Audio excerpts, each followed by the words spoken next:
రాజకీయాల్లో గెలుపోటములు సహజం.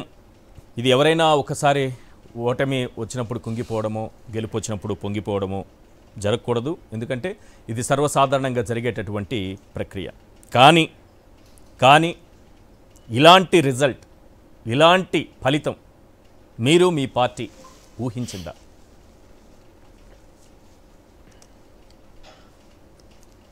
అంటే ఈ రిజల్ట్ అనేటువంటిది ఎవ్వరికి ఊహానికి అందనటువంటిది ఇది ఫలితం. ఇది ఎందుకంటే మనం మాట్లాడుకున్నట్టుగా ఈ రాష్ట్రంలో సంక్షేమం సంస్కరణలు బహుశా భారతదేశంలో అనేక రాష్ట్రాలకి మనకు మార్గదర్శక వ్యవహరించాం.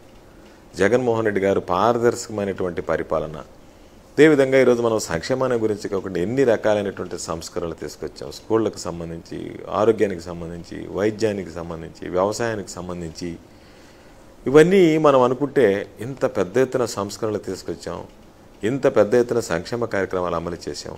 ఈ దేశ చరిత్రలో ఏ రాష్ట్ర ప్రభుత్వం అమలు చేయనటువంటి విధంగా సంక్షేమ కార్యక్రమాలు అమలు చేసిన తర్వాత కూడా ప్రజల్లో ఎందుకు మన మీద ఆసక్తి తగ్గింది అనేటువంటిది ప్రధానంగా ఈరోజు మనం ఒకసారి పునరాలోచించుకోవాల్సినటువంటి పరిస్థితి. అందుకే ఈరోజు అందరం కూడా మాట్లాడుకున్నప్పుడు ఎక్కడ కూడా ఏ అంశంలో కూడా పరిపాలనా పరంగా తప్పుపట్టలేము, లేదా ప్రజలకు అందించినటువంటి సంక్షేమ కార్యక్రమాలు తప్పుపట్టలేము, లేదా ప్రజల సొమ్ము వృధా చేశామా అంటే సంస్కరణలకు సంబంధించినటువంటి ఫలితాలు మనం చూస్తున్నాం. బిడ్డలు ఇంగ్లీష్ చదువులు చదువుకుంటున్నారు, చక్కగా స్కూళ్ళకు వెళ్తున్నారు, నాడు నేడు కింద రూపురేఖలు మారిపోయాయి. ఈరోజు ఫ్యామిలీ డాక్టర్ కాన్సెప్ట్ వచ్చింది, పేదవాడి ఇంటికే వైద్యం వెళ్ళింది. అదేవిధంగా హెల్త్ క్లినిక్స్ వచ్చాయి. ప్రతి సచివాలయ పరిధిలో 10,778 రైతు భరోసా కేంద్రాలు ఉన్నాయి. దాని ద్వారా రైతులకు సంబంధించినటువంటి విత్తనాల దగ్గర నుంచి విక్రయం వరకు అన్ని రకాలైనటువంటి చర్యలు తీసుకున్నాం. సచివాలయ వ్యవస్థ వచ్చింది. ఎవరి దగ్గరికి వెళ్లాల్సినటువంటి పని లేకుండా నేరుగా ఏ కుటుంబానికి ఏ అర్హత కలిగి ఉంటుందో సచివాలయ సిబ్బంది వాళ్లే చూసి వాలంటీర్ల ద్వారా నమోదు చేసుకుంటే ఇంట్లో నుంచే నమోదు చేసుకున్నారు. ఇంటికే నేరుగా జగన్మోహన్ రెడ్డి గారు బటన్ నొక్కితే వాళ్ళ ఫోన్లో మెసేజ్ వచ్చింది. ఇంటికి వెళ్ళి పెన్షన్ ఇచ్చారు, ఇంటికి వెళ్ళి రేషన్ సరుకులు ఇచ్చారు. ఈరోజు ఇప్పటికే ప్రజలు చాలామంది కన్నీరు మున్నీరు అవుతున్నారు, ఎందుకు జరిగింది ఈ విధంగా అని చెప్పి. అయితే ఎక్కడ పొరపాటు జరిగింది, ఎవరు పొరపాటు చేశారు, ఎందుకు పొరపాటు చేశారు అనేటువంటిది ఏది ఏమైనా సరే రాష్ట్ర ప్రజలు 5 సంవత్సరాల కాలం అన్ని రకాలైనటువంటి ప్రయోజనాలు కోల్పోయారనేటువంటిది రాష్ట్ర ప్రజల కన్నా మా అందరికీ ఎంతో బాధ ఉంది. ఈరోజు నియోజకవర్గంలో వెళితే నాకు అయ్యో ఈ నియోజకవర్గ ప్రజలకు సంబంధించి ఇన్ని సేవలు అందించామో మనం, వీటన్నిటికీ దూరం అవుతున్నారా, ఎలా ఉంటుందనేటువంటిది మనసుని కలిచివేసేటువంటి పరిస్థితి. కాబట్టి ఈరోజు మనం వీటన్నిటినీ ఒకసారి దృష్టిలో పెట్టుకుంటే జగన్మోహన్ రెడ్డి గారు అందించినటువంటి బ్రహ్మాండమైనటువంటి పరిపాలన.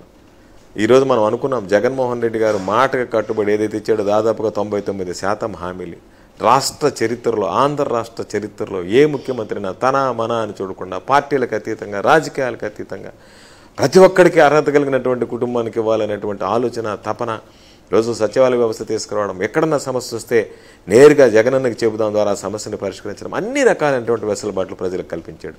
ఒక పక్షపాత ధోరణితో వైఎస్ఆర్ కాంగ్రెస్ పార్టీ నాయకులు, కార్యకర్తలని కాకుండా ప్రజలందరినీ తన బిడ్డల్లాగా, తన కుటుంబ సభ్యుల్లాగా భావించినటువంటి జగన్మోహన్ రెడ్డి గారికి, వైఎస్ఆర్ కాంగ్రెస్ పార్టీకి ఇది నిజంగా ఒక జీర్ణించుకోలేనటువంటి చేదు అనుభవం అని చెప్పుకోవాల్సినటువంటి. అంటే మీరు ఏం చేశారు ఈ 5 ఏళ్ల కాలంలో అని ఎవరన్నా ప్రశ్నిస్తే ఇవి చేశామని చెబుతూ పోతే 24 గంటల పాటు చెప్పచ్చు, 24 అవర్స్ చెప్పచ్చు, ఆపకుండా.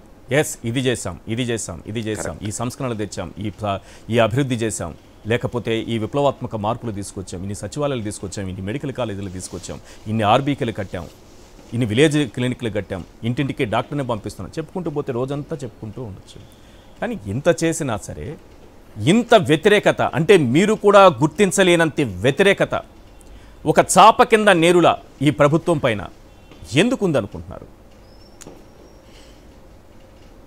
అంటే దీంట్లో ప్రధానంగా కర్ణుడు చావుకి ఎన్ని రకాలైనటువంటి శాపాలు ఉన్నాయి అన్నట్లుగా మొట్టమొదటి నుంచి మనం అందరం ఊహించినట్టుగానే జగన్మోహన్ రెడ్డి గారు అనేక సందర్భాల్లో చెప్పినట్టుగానే ఈ పచ్చ మీడియా దుష్ప్రచారం అనేటువంటిది అనేక అంశాల మీద, ఎక్కడైతే సంక్షేమ కార్యక్రమాలు ఈరోజు జగన్మోహన్ రెడ్డి గారు అమలు చేయబోతున్నాడంటే ఏ వర్గానికి లబ్ధి పొందుతుందో ఆ వర్గాలకు సంబంధించి ఇదిగో ఈ వ్యతిరేకత జరిగిందనేటువంటి వార్తల్ని 2-3 రోజుల ముందు నుంచే వడ్డించడం, వాటిని ఒక వారం రోజుల పాటు గడపడం, చివరికి ఎన్నికలప్పటికి వచ్చేటప్పటికి ఏదో ఒక విధంగా ల్యాండ్ టైటిలింగ్ యాక్ట్ అని చెప్పి తీసుకురావడం, అంటే క్రమం తప్పకుండా ఒక పద్ధతి ప్రకారం దుష్ప్రచారం, విషప్రచారం అనేటువంటివి ఒక 6 నెలలుగా ఉధృతంగా చేశారు. జగన్మోహన్ రెడ్డి గారు అధికారంలోకి వచ్చినప్పటి నుంచి చేసినటువంటిది ఒక ఎత్తు, జగన్మోహన్ రెడ్డి గారు 6 నెలలు ఎన్నికలకు ముందు నుంచి పేపర్లు తెరిస్తే, ప్రత్యేకంగా ఈనాడు కానీ ఆంధ్రజ్యోతి లాంటి పేపర్లు తెరిస్తే వాటిలో మొత్తం జగన్మోహన్ రెడ్డి గారిని గురించి దాదాపుగా ఉన్నటువంటి 12 పేజీలు 8 పేజీలు జగన్మోహన్ రెడ్డి గారిని గురించి దుష్ప్రచారం, 2 పేజీలు చంద్రబాబు నాయుడు గురించి పొగడతలు,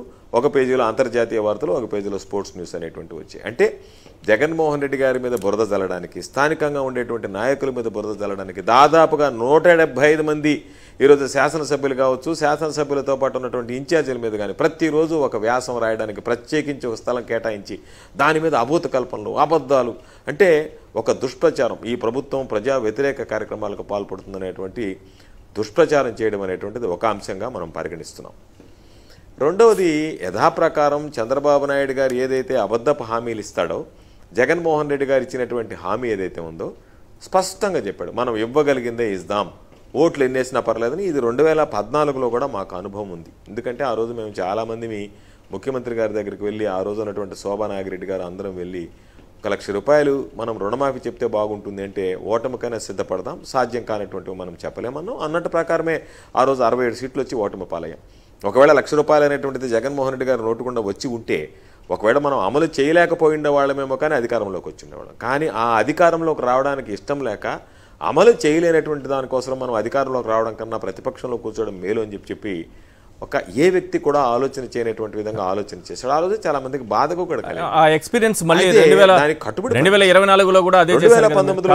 2024లో అదే చేశారు. మీకు 2014లో తర్వాత కూడా మీరు మారకుండా మేము దీనికే కట్టుబడి ఉంటాం, ఇంతకు మించి 1 రూపాయి కూడా ఇవ్వలేం, మేము రూపాయి కూడా పెంచలేం, మన ఆర్థిక పరిస్థితి ఇది, మన బడ్జెట్ ఇది అని చెప్పుకుంటూ అవతల వైపు చూస్తే ఏ రకంగా ఉందంటే, ఎంత ఆకర్షణీయంగా కనిపిస్తోందంటే ఆ మేనిఫెస్టో, దాన్ని చూడగానే దాని వైపు పరిగెత్తాలి, దానికి ఓట్లేసేయాలి, దానికి మద్దతు ఇవ్వాలి అన్నట్టు కనిపిస్తోంది. ఇక్కడేమంటే అదే మేనిఫెస్టో, ఇది 2019 నాటి మేనిఫెస్టో, అందులో ఉన్నటువంటి అంశాలే, అందులో ఇచ్చినటువంటి హామీలే, అవే మేము మళ్ళీ అమలు చేస్తాం, అవే కంటిన్యూ చేస్తాం, 1 రూపాయి కూడా ఎక్కువ ఇవ్వము, కావాలంటే 1-2 అలా మార్పు చేసుకుంటూ అవ్వాతాతలకి ఒక 3,500 వరకు పెంచుదాం, అది కూడా 2028లో ఒక 250 రూపాయలు, 2029లో ఒక 250 రూపాయలు, వీళ్ళకి 15,000 ఇస్తున్నాము అమ్మఒడి కింద, అదొక 17,000 చేస్తాం, లేకపోతే రైతులకు ఇస్తున్న దాంట్లో ఒక 1,500 2,000 రూపాయలు ఎక్కువ పెంచుతాం. కానీ అవతల వైపు చూసారా ఏ విధంగా ఉందో మేనిఫెస్టో? మళ్ళీ మీకు 2014లో వచ్చినటువంటి అనుభవాన్ని మళ్ళీ 2024కి వస్తే మళ్ళీ మీరు అదే రిపీట్ చేసినట్టు కనిపిస్తోంది నాకు.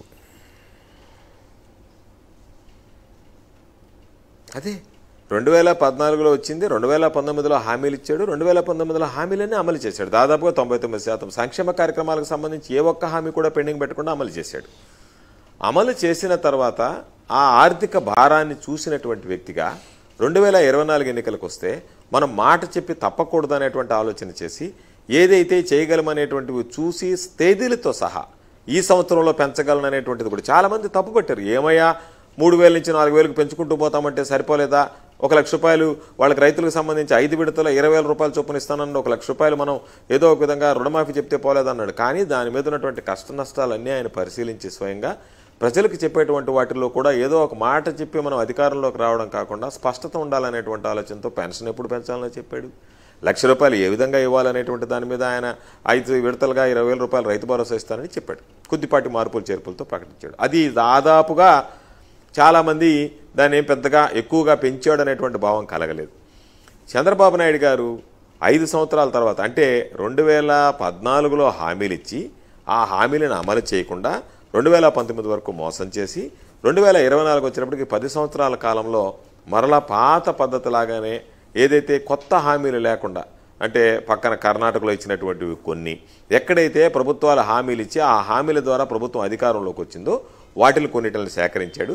జగన్మోహన్ రెడ్డి గారు పెట్టినటువంటి వాటికి మొన్నటి వరకు కరోనా కష్టకాలంలో పిల్లలు స్కూల్కి వెళ్ళకపోతే ఎవడి బాబు సొమ్మని జగన్మోహన్ రెడ్డి గారు 15,000 రూపాయల బటన్ నొక్కి అమ్మఒడి వేశాడని ప్రశ్నించినటువంటి ఆ నోటుతోనే నెల్లూరు జిల్లాలో కోవూరులో బహిరంగ సభ పెడితే అదే నోటితో చంద్రబాబు నాయుడు చెప్పాడు, ఒకరైతే 15,000 ఇస్తాం, 2 బిడ్డలుంటే 30,000 ఇస్తాం, 3 బిడ్డలుంటే 45,000 ఇస్తాం, 4 బిడ్డలుంటే 60,000 ఇస్తాం, 5 మంది ఉంటే 75,000 ఇస్తాం. నేను అనుకున్నా 10 మంది దాకా పోతాడేమో అనుకున్నా. చంద్రబాబుకి అసహ్యం వేసినట్టుగా ఉంది. ఓయమ్మ మనం ఎక్కువ చెప్తే ఇంకా బాగుండదని 5 మందితో ఆపాడు. ఆ రోజు 75,000 అంటూ మీకు ఎంతమంది బిడ్డలు ఉన్నా సరే ఆ కుటుంబానికి సంబంధించి ప్రతి ఒక్కరికి 15,000 రూపాయలు ఇస్తానని చెప్పి 5 మంది వరకు 75,000 వరకు అనేటువంటిది గరిష్టంగా ఆపాడు ఆ రోజు. కాబట్టి ఇవన్నీ కూడా అంటే ఎవరన్నా ఏముంది వ్యత్యాసం 10%.